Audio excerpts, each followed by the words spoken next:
Assalamualaikum warahmatullahi wabarakatuh. Halo semuanya, pada video kali ini Kami akan membahas tentang teori dekonstruksi dan teori pasca kolonial dalam kajian sastra. Yang pertama yakni definisi teori dekonstruksi.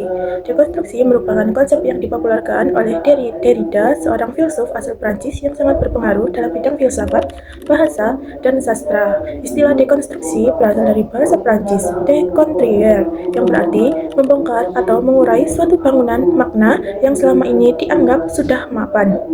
Dalam pandangan Derrida, dekonstruksi bukanlah upaya menghancurkan teks, melainkan cara membaca teks secara kritis untuk menemukan ketegangan, kontradiksi, dan makna tersembunyi di dalamnya.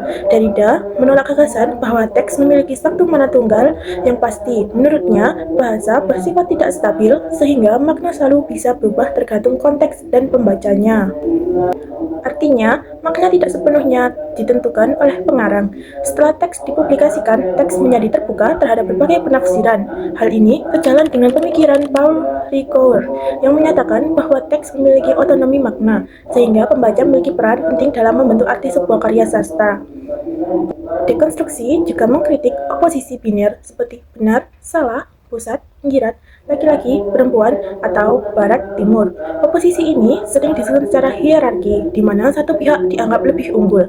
Derrida menunjukkan bahwa hierarki tersebut tidak alamiah, melainkan hasil konstruksi sosial dan sejarah. Dengan demikian, dekonstruksi mendorong kita untuk membaca teks sastra lebih kritis, tidak menerima makna begitu saja, serta membuka kemungkinan munculnya makna-makna alternatif. Yang kedua yakni definisi teori pasca kolonial.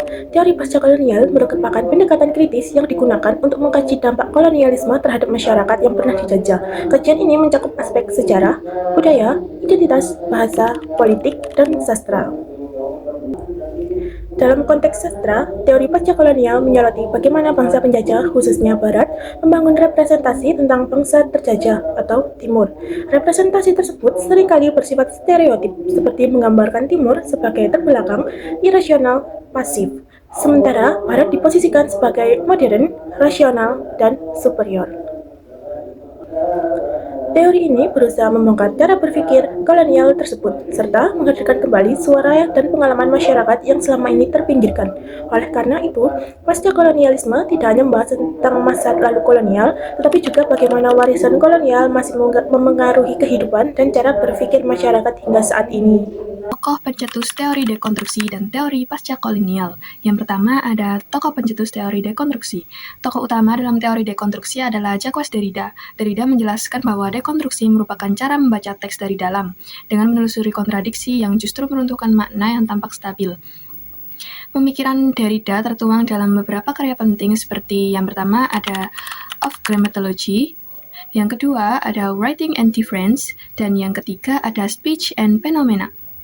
Selain pemikiran Jacques Derrida, Paul Ricoeur juga memberikan kontribusi penting. Ricoeur menekankan bahwa teks memiliki otonomi makna dan dapat menghasilkan berbagai penafsiran yang bahkan saling bertentangan. Menurutnya, konflik makna dalam teks sastra adalah sesuatu yang wajar dan justru memperkaya pemahaman pembaca. Tokoh lain yang berpengaruh dalam teori dekonstruksi adalah Paul de Man. Ia menegaskan bahwa bahasa sastra bersifat retoris dan tidak pernah sepenuhnya transparan. Metafora, ironi, dan gaya bahasa membuat makna teks selalu goyah dan ambigu.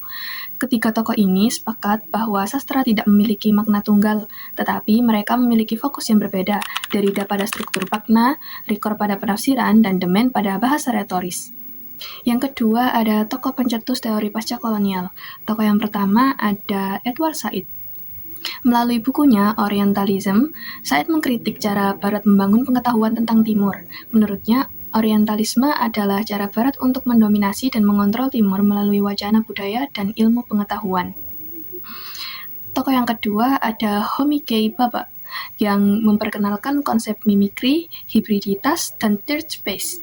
Baba menjelaskan bahwa identitas budaya tidak pernah murni, melainkan terbentuk dari perjumpaan dan negosiasi antara budaya penjajah dan budaya yang terjajah. Tokoh ketiga ada Gayatri Chakravorty Spivak yang mengemukakan konsep subaltern. Spivak menyoroti kelompok masyarakat yang paling terpinggirkan dan tidak memiliki ruang untuk bersuara. Ia mempertanyakan apakah suara subaltern benar-benar bisa diwakili dalam wacana sastra dan akademik. Ketiga tokoh ini saling melengkapi.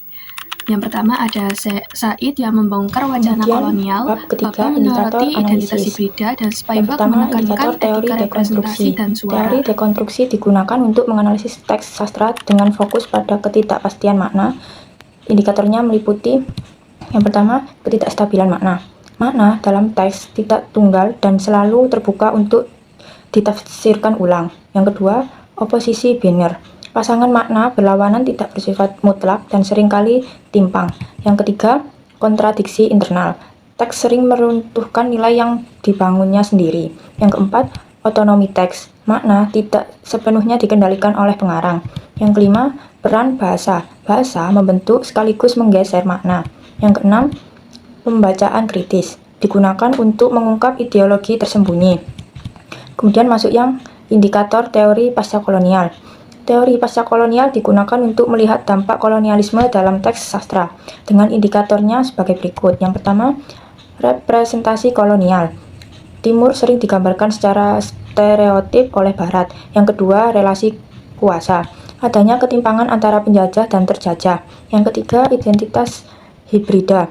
Identitas terbentuk dari percampuran budaya. Yang keempat, oposisi Barat-Timur. Hubungan tidak selalu hitam putih. Yang kelima, subaltern. Kelompok terpinggirkan tidak memiliki suara. Yang terakhir, resistensi budaya. Sastra menjadi ruang perlawanan terhadap kolonialisme.